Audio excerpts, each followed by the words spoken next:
Hello नमस्कार साथियों, फिर से हाजिर हूँ आपके साथ लेकर के हिस्ट्री की एनसीईआरटी। तो हमारा चैप्टर 5 अभी तक चल रहा है, जिसके अंदर हमने कल भूमि स्वामित्व के बारे में पढ़ा था कि कृषकों का भू स्वामित्व यहाँ पे यूरोप कैसे देखते हैं, यूरोप में कैसा है और भारत में कैसा है। जो यूरोपीय यात्री हैं वो किस तरह से इसका वर्णन करते हैं। गरीब किसान नाम से एक उद्धरण हमें यहाँ पे बर्नियर द्वारा लिया गया है। हिंदुस्तान के साम्राज्य के विशाल ग्रामीण अंचलों में से कई केवल रेतीली भूमियां या बंजर पर्वत ही हैं। यहाँ की खेती अच्छी नहीं है और इन इलाकों की आबादी भी कम है। यहाँ तक कि कृषि योग्य भूमि का एक बड़ा हिस्सा भी श्रमिकों के अभाव में कृषि विहीन रह जाता है। इनमें से श्रमिक गवर्नरों द्वारा किए गए बुरे व्यवहार के फलस्वरूप मर जाते हैं। गरीब लोग जब अपने लोभी स्वामियों की मांगों को पूरा करने में असमर्थ हो जाते हैं तो उन्हें न केवल जीवन निर्वहन के साधनों से वंचित कर दिया जाता है, बल्कि उन्हें अपने बच्चों से भी हाथ धोना पड़ता है, जिन्हें वे दास बनाकर ले जाते थे। इस प्रकार ऐसा होता है कि अत्यंत निरंकुशता से हताश होकर किसान गांव छोड़कर चले जाते हैं। इस उद्धरण में जो है बर्नियर राज्य और साम्राज्य से संबंधित यूरोप में प्रचलित तत्कालीन विवादों में भाग ले रहा था और उसका प्रयास था कि मुगल कालीन भारत से संबंधित उसका विवरण यूरोप में उन लोगों के लिए एक चेतावनी का कार्य करेगा जो निजी स्वामित्व की अच्छाइयों को स्वीकार नहीं करते थे। यानी वो जो कुछ भी लिखता था वो हमेशा एक तो तुलना करके लिखता था यूरोप और भारत की, और दूसरे में वो यूरोपीय लोगों को ये दिखाने के लिए लिखता था कि जो तुम्हारी स्थिति है, यानी कि यूरोपीय लोगों की जो स्थिति है वो दूसरे लोगों से कितनी ज़्यादा अच्छी है, फिर भी उनको जो कमियां दिखाई देती है वो दिखनी बंद हो जाए। तो यहाँ पे ये भारत के गरीब किसानों के बारे में बताता है कि इनकी भूमि जो है वो भी अच्छी नहीं है, आबादी भी कम है और श्रमिक भी कम है, और जो भी हैं वो भी गवर्नरों के बुरे व्यवहार से मर जाते हैं, किस तरह से उनका उत्पीड़न कर दिया जाता है और वो हताश होकर गांव भी छोड़ के चले जाते हैं। 19वीं शताब्दी के ऐसे चित्रों ने अपरिवर्तनशील ग्रामीण समाज की धारणा को दृढ़ता प्रदान की। यानी ये जो हमें यहाँ पे चित्र दिया हुआ है कि एक गरीब किसान किस प्रकार केवल एक बैल के साथ ही रहता था और इससे कभी उसकी जो आर्थिक स्थिति है वो बहुत कम ही बढ़ पाती थी। तो ये जो है इस चित्र को अपरिवर्तनशील धारणा बताइए कि ये जो स्थिति है वो परिवर्तनशील रहती थी। किसान कभी भी धनी बहुत ही मुश्किल से, मतलब बहुत ही रेयर चांस है कि वो धनी बन पाते थे। बाकी उनकी जो स्थिति है वो ऐसी ही रहती थी एज इट इज़। उनको जो राजा लोग हैं वो ऊपर आने ही नहीं देते थे। इसी के विस्तार के रूप में बर्नियर भारतीय समाज को दरिद्र लोगों के समरूप जन समूह से बना वर्णित करता है, जो एक बहुत अमीर तथा शक्तिशाली शासक वर्ग जो अल्पसंख्यक होते हैं उनके द्वारा अधीन बनाया जाता है। गरीबों में सबसे गरीब और अमीरों में सबसे अमीर व्यक्ति के बीच नाम मात्र को भी कोई सामाजिक समूह या वर्ग नहीं था। बर्नियर बहुत विश्वास से कहता है कि भारत में मध्य की स्थिति के लोग नहीं हैं। यानी बर्नियर ये कहता है कि भारत में मध्य की स्थिति के लोग हैं ही नहीं। कुछ एक समूह है जो बहुत ज़्यादा अमीर हैं और कुछ एक समूह है जो बहुत ही ज़्यादा गरीब है। यानी गरीब और ज़्यादा गरीब है और अमीर और ज़्यादा अमीर है, और वो केवल उनकी नीतियों की वजह से है। तो बर्नियर ने मुगल साम्राज्य को इस रूप में देखा, इसका राजा भिखारियों और क्रूर लोगों का राजा था। यानी वो राजा को भिखारी और क्रूर लोगों का राजा मानता था। इसके शहर और नगर विनष्ट तथा खराब हवा से दूषित थे और इसके खेत झाड़ीदार तथा घातक दलदल से भरे हुए थे, और इसका मात्र एक ही कारण था, राजकीय भूस्वामित्व। वो बार बार भूस्वामित्व को ही कारण बताता है किसानों की गरीबी का। आश्चर्य की बात यह है कि एक भी सरकारी मुगल दस्तावेज यह इंगित नहीं करता कि राज्य ही भूमि का एकमात्र स्वामी था। उदाहरण के लिए 16वीं शताब्दी में अकबर के काल का सरकारी इतिहासकार अबुल फजल भूमि राजस्व को राजत्व का पारिश्रमिक बताता है, जो राजा द्वारा अपनी प्रजा को सुरक्षा प्रदान करने के बदले की गई मांग प्रतीत होती है, न कि अपने स्वामित्व वाली भूमि पर लगान। ऐसा संभव है कि यूरोपीय यात्री ऐसी मांगों को लगान मानते थे क्योंकि भूमि राजस्व की मांग अक्सर बहुत अधिक होती थी, लेकिन असल में यह न तो लगान था और न ही भूमि कर, बल्कि यह तो उपज पर लगने वाला कर था। इसके लिए जो अधिक जानकारी हमें चैप्टर 8 में देखने को मिलेगी कि जो मुगल अर्थव्यवस्था है किस प्रकार से इनकी राजस्व व्यवस्था थी, वो हम नेक्स्ट जो 8 चैप्टर है उसमें पढ़ेंगे। अभी यहाँ पे हमें शॉर्ट में बताया जा रहा है कि ये न तो बर्नियर का जो नज़रिया वो सही है, न दूसरा वाला ये कह रहे कि ये तो उपज पर लगने वाला कर था, यानी जिसकी जितनी उपज होती थी उसका हिस्सा जो है कर के रूप में बांटा हुआ था। बर्नियर के विवरणों ने 18वीं शताब्दी से पश्चिमी विचारकों को प्रभावित किया।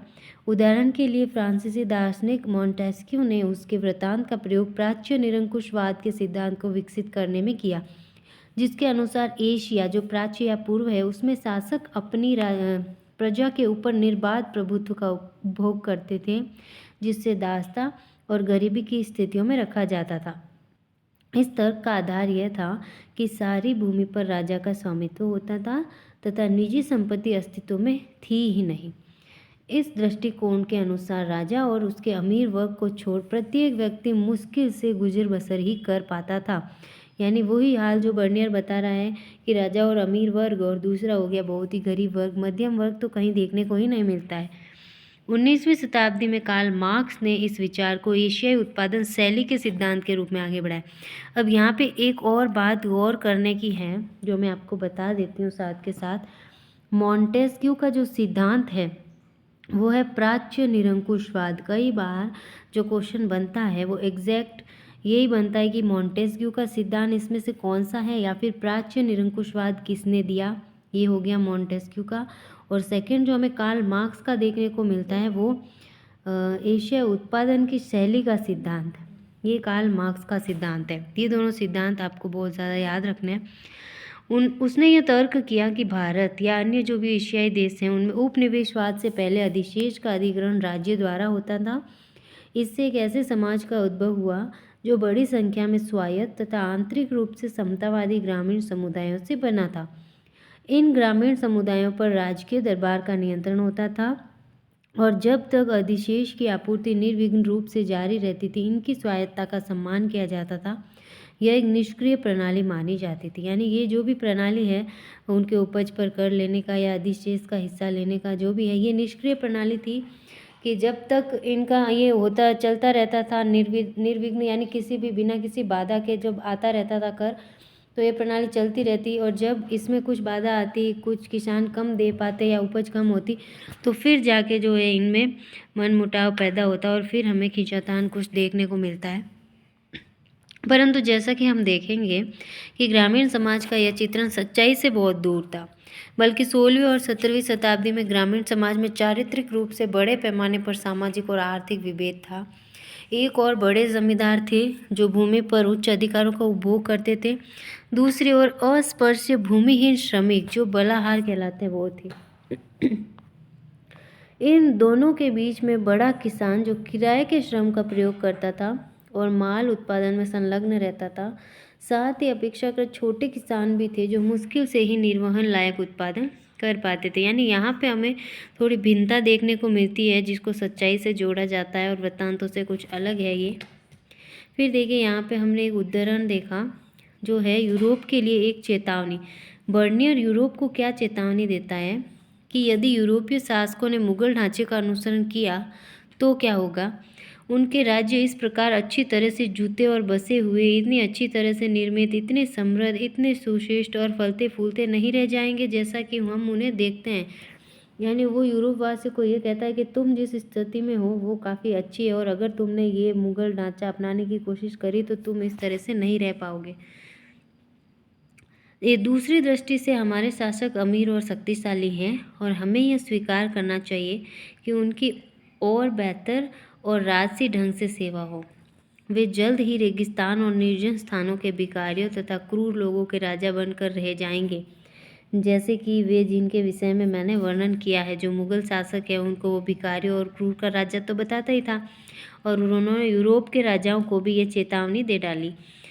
हम उन महान शहरों और नगरों को खराब हवा के कारण न रहने योग्य अवस्था में पाएंगे तथा विनाश की स्थिति में इन जिनके जीर्णोद्धार की किसी को चिंता नहीं है, व्यक्त टीले और झाड़ियों अथवा घातक दलदल से भरे हुए खेत, जैसा कि पहले ही बताया गया है कि ये हाल तुम्हारा हो जाएगा।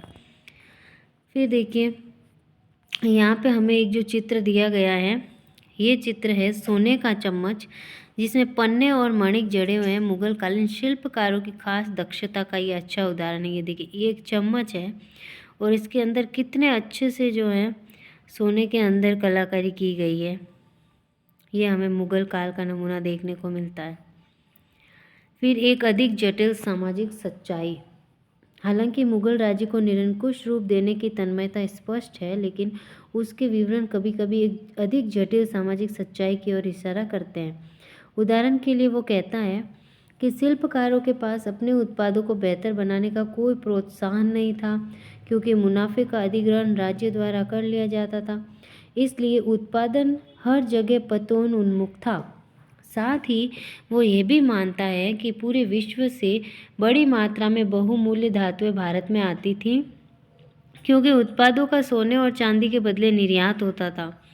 वो एक समृद्ध व्यापारिक समुदाय जो लंबी दूरी के विनिमय से संलग्न था, उसके अस्तित्व को भी रेखांकित करता है। फिर देखिए, एक भिन्न सामाजिक आर्थिक परिदृश्य जो बर्नियर हमें बताता है, जिसमें कृषि और शिल्प उत्पादन दोनों का विवरण हमें मिलता है। यह ध्यान देना आवश्यक है कि इस देश के विस्तृत भूभाग का अधिकांश भाग अत्यधिक उपजाऊ है। वो ये कहना चाहता है कि जो अधिकांश भाग है भारत देश का, वो बहुत अधिक उपजाऊ है। उदाहरण के लिए बंगाल का विशाल राज्य, जो मिस्र से न केवल चावल, मकई तथा जीवन की अन्य आवश्यक वस्तुओं के उत्पादन में, बल्कि उनकी अनगिनत वाणिज्यिक वस्तुओं के संदर्भ में जो मिस्र में भी नहीं उगाई जाती, जैसे रेशम, कपास, नील, उनसे कहीं आगे है। मतलब कहीं कहीं वो भारत की फिर तारीफ भी करता है कि भारत कितनी मतलब उपजाऊ ज़मीन में इतनी ऐसी फसलें और इस तरह की चीज़ें उगाता है जो मिस्र जैसी सभ्यता में भी नहीं मिलती हमें। भारत के कई ऐसे भाग भी हैं जहाँ जनसंख्या पर्याप्त है, भूमि पर अच्छी खेती होती है और जहाँ एक शिल्पकार, जो हालांकि मूल रूप से आलसी होता है, आवश्यकता से या अन्य किसी कारण से अपने आप को गलीचों, जरी, कसीदाकारी, कढ़ाई, सोने या चांदी के वस्त्रों तथा विभिन्न प्रकार के रेशम और सूती वस्त्रों, जो देश में भी प्रयोग होते हैं और विदेश में भी निर्यात किए जाते हैं, उनके निर्माण का कार्य करने के लिए बाध्य हो जाता है। यानी वो भारत के शिल्पकारों को आलसी बताता है कि क्योंकि उन्हें विदेश में निर्यात किया जाना है, इसलिए उन्हें मजबूर होकर यह कार्य करना पड़ता है। वो ये कह रहा है कि जो शिल्पकार हैं या जनसंख्या है, इतनी अच्छी खेती और इतने अच्छे जो है उनके पास अवसर होने के बाद भी वो क्रियाशील नहीं है। कुल मिला के वो ये कहना चाहता है। जबकि हमें यहाँ पे जो ये देखने का नमूना मिलता है मुगल कालीन शिल्पकारों का, ये बहुत ही खास है और बिना मेहनत के तो ये कुछ होता नहीं है। फिर देखिए, राजकीय कारखाने। समबंध बर्नियर एकमात्र ऐसा इतिहासकार है जो राजकीय कारखानों की कार्यप्रणाली का विस्तृत विवरण देता है। कई स्थानों पर बड़े कक्ष दिखाई देते हैं जिन्हें कारखाना या शिल्पकारों की कार्यशाला कहते हैं। एक कक्ष में कसीदाकार एक मास्टर के निरीक्षण में व्यस्तता से कार्यरत रहते हैं, एक अन्य में आप सुनारों को देखते हैं, तीसरे में चित्रकार, चौथे में प्रलाक्षारस का रोगन लगाने वाले, पांचवें में बढ़ई, खरादी, दर्जी और जूते बनाने वाले, छठे में रेशम, जरी और महीन मलमल का काम करने वाले।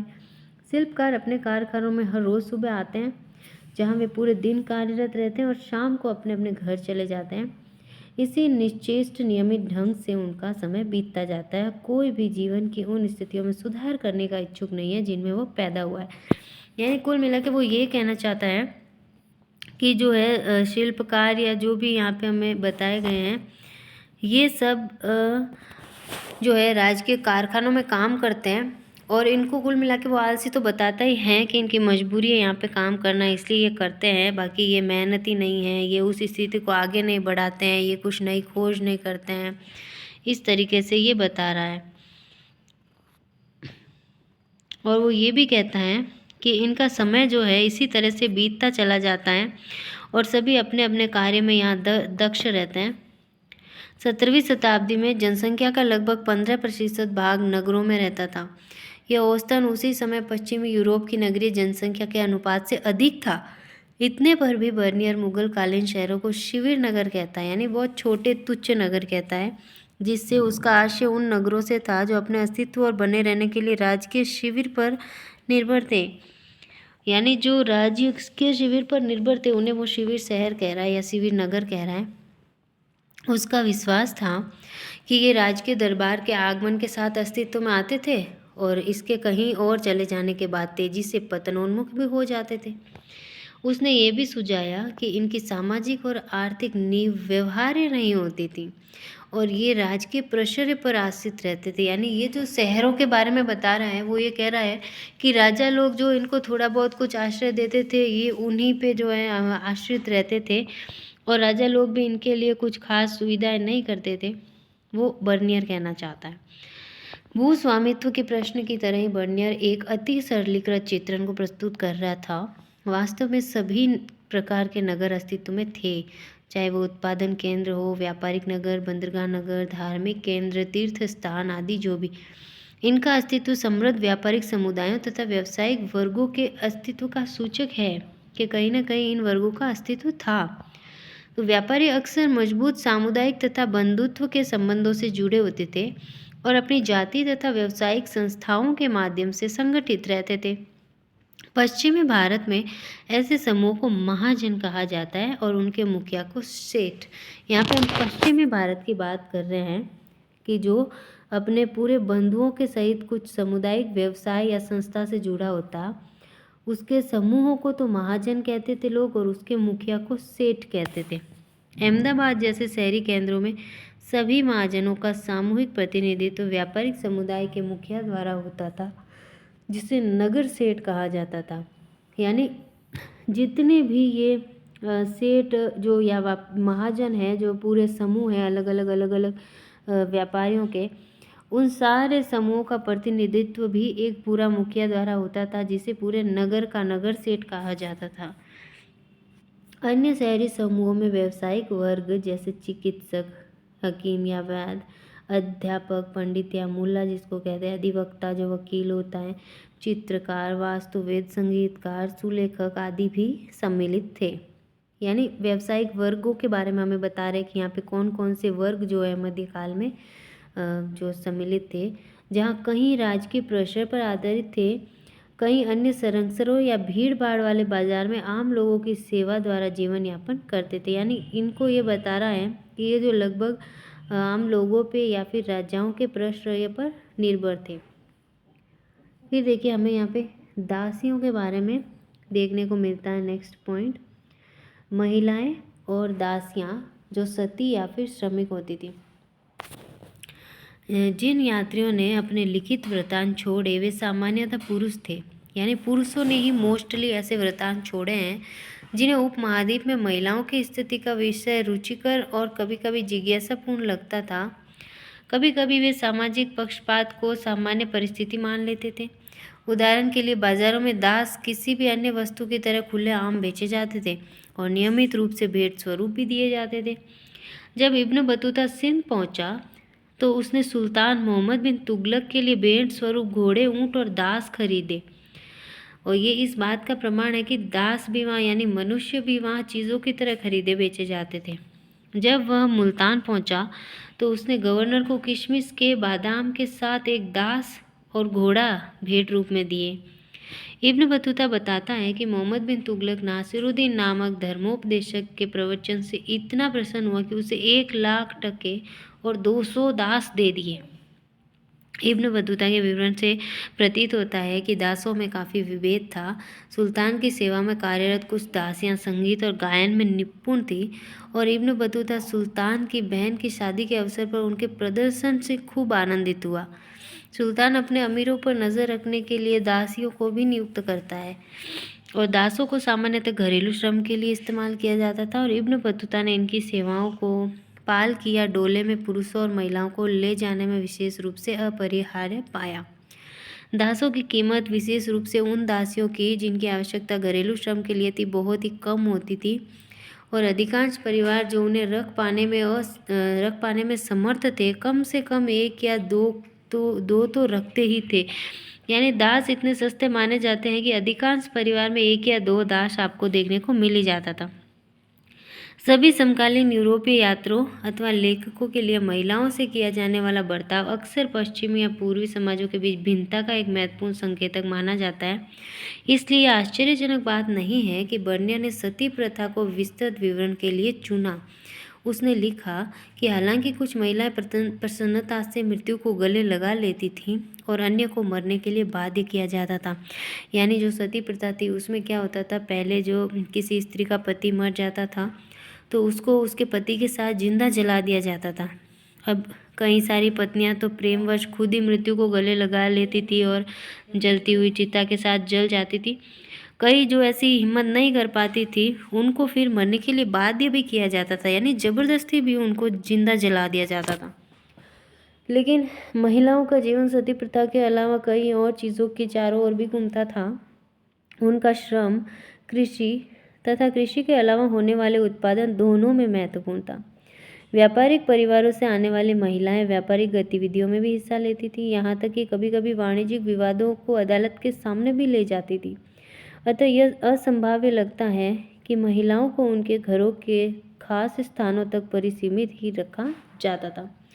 तो आज कुछ लंबे वीडियो के साथ हमारा चैप्टर फाइनली कंप्लीट हो ही जाता है। यहाँ पे हम सती बालिका का एक जो बर्नियर ने उद्धरण दिया है वो हम देखेंगे, कितना मार्मिक उसने ये टॉपिक चुना है भारत पे लिखने के लिए। लाहौर में मैंने एक बहुत ही सुंदर अल्पवयस्क विधवा, जिसकी आयु मेरे विचार में 12 वर्ष से अधिक नहीं थी, उसकी बलि होते हुए देखी और वो सती प्रथा को बलि बोल रहा है। उस भयानक नर्क की ओर जाते हुए वह असहाय छोटी बच्ची जीवित से अधिक मृत प्रतीत हो रही थी। उसके मस्तिष्क की व्यथा का वर्णन नहीं किया जा सकता। वह कांपते हुए बुरी तरह से रो रही थी, लेकिन 3-4 ब्राह्मण और एक बूढ़ी औरत जिसने उसे अपनी आस्तीन के नीचे दबाया हुआ था, उसकी सहायता से उस अनिच्छुक पीड़िता को जबरन घातक स्थल की ओर ले गए और उसे लकड़ियों पर बैठाया। उसके हाथ और पैर बांध दिए ताकि वह भाग न जाए और इस स्थिति में उस मासूम प्राणी को जिंदा जला दिया गया। मैं अपनी भावनाओं को दबाने में और उनके कोलाहलपूर्ण और व्यर्थ के क्रोध को बाहर आने से रोकने में असमर्थ था। यानी इस घटना को अगर कोई व्यक्ति अपनी आंखों से देख लेना आज की तारीख में, वो तो उस टाइम की बात है जब ये चीज़ें लोगों के लिए आम होती थी, और जब बर्नियर ने ये फर्स्ट टाइम देखा तो उसका ये हाल था। तो आप खुद सोचिए अगर आपके सामने ऐसा नज़ारा हो। आज तो जनता इतनी जागरूक हो गई है, वैसे तो किसी को इस तरह से होते देखते हैं तो बचा ही लेती है, लेकिन पहले ऐसा नहीं होता था। लोग समाज का अगर कुछ काम होता है तो उसमें टांग नहीं अड़ाते, जो हो रहा है ठीक है होने दिया जाता था। लेकिन इन प्रथाओं को बंद कराने में जो महापुरुषों ने संघर्ष किया है ना, वो भी बहुत बहुत अधिक क्या करें, उसको याद करने लायक है। बहुत संघर्ष उन्होंने झेला है, कितना बुरा भला लोगों ने उन्हें कहा होगा, लेकिन जो ये महापुरुषों ने कदम उठाया सती प्रथा वगैरह को बंद करवाने के लिए, आज उन संघर्ष का ही नतीजा है कि हमारी पिछली जो पीढ़ियां हैं या जो हमारी महिलाएं हैं, बहनें हैं, वो आज सुखी हैं। नहीं तो इस समाज के पीछे अगर इसी तरह से चलते जाते भेड़ बकरियों की तरह, तो आज भी ये सती प्रथा कहीं अंत नहीं होता इसका, क्योंकि कुछ ज़्यादा समय नहीं हुआ है इसको बंद हुए, बहुत कुछ ही समय हुआ है। अब आपने इस चैप्टर में देखा होगा कि यात्री वृत्तांत इन शताब्दियों में पुरुषों और महिलाओं के जीवन की एक रोचक झांकी प्रस्तुत करते हैं। इन वृत्तांतों से हम बहुत सी जानकारी प्राप्त कर सकते हैं, पर इनमें सामाजिक जीवन के कई आयाम अनछुए रह जाते हैं या फिर एक दृष्टिकोण विशेष से देखे जाते हैं, जिन्हें इन वृत्तांतों को पढ़ते हुए ध्यान में रखना आवश्यक है। साथ ही उपमहाद्वीप के पुरुषों और संभवतः महिलाओं के अनुभव और प्रेक्षण अपेक्षाकृत अज्ञात हैं, जिन्होंने समुद्रों और पर्वतों को पार किया और उपमहाद्वीप से परे क्षेत्रों में साहसिक यात्राएं की। उन्होंने क्या देखा, क्या सुना, सुदूर क्षेत्र के लोगों के साथ उनके संबंध कैसे ढले, वे किन भाषाओं का प्रयोग करते थे। उम्मीद है कि इन पर और अन्य प्रश्नों पर आने वाले वर्षों में इतिहासकार योजनापूर्ण तरीके से ध्यान केंद्रित करेंगे। यानी हमारे जैसे लोग जो नए नए इतिहासकार बनते जाएंगे, देखते हैं वो क्या कुछ नई खोज करेंगे और इन पे किस तरह से ध्यान केंद्रित करते हैं। मथुरा से मूर्ति का एक नमूना जिसमें यात्री दर्शाए गए हैं 5.13, ये हमारा जो चित्र है ये मथुरा से मिली है मूर्ति, और इसमें देखिए यात्री किस प्रकार हमें यात्रा करते हुए दिखाया देते हैं कि यात्री जो है किस तरह काफिले में चलते थे, कितनी कठिनाइयों का सामना करते थे। फिर देखिए छोटी सी काल रेखा है, इसको भी आज कर ही लेते ताकि फाइनली हम इस चैप्टर को कंप्लीट करके नेक्स्ट हमारा 6 चैप्टर स्टार्ट कर पाएँ। कुछ यात्री जिन्होंने वृत्तांत छोड़े। 10वीं-11वीं शताब्दी लगभग 973 से लेकर 1048 ईस्वी तक मोहम्मद इब्न अहमद अबू रेहान अल बिरूनी, ये इसका पूरा नाम है। देखिए अल बिरूनी, हम इसको शॉर्ट में पढ़ते हैं और इसका नाम अल बिरूनी ही काफ़ी फेमस है।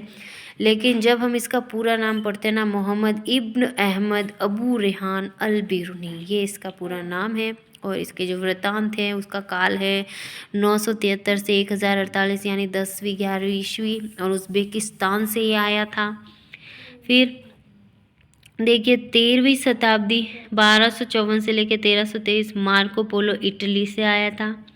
14वीं शताब्दी 1304 से लेकर 77 तक इब्न बतूता मोरक्को से आया था। और 15वीं शताब्दी 1413 से लेकर 82 तक अब्ल अल रज़ाक कमाल अल दीन इब्न इस्साक अल समरकंदी।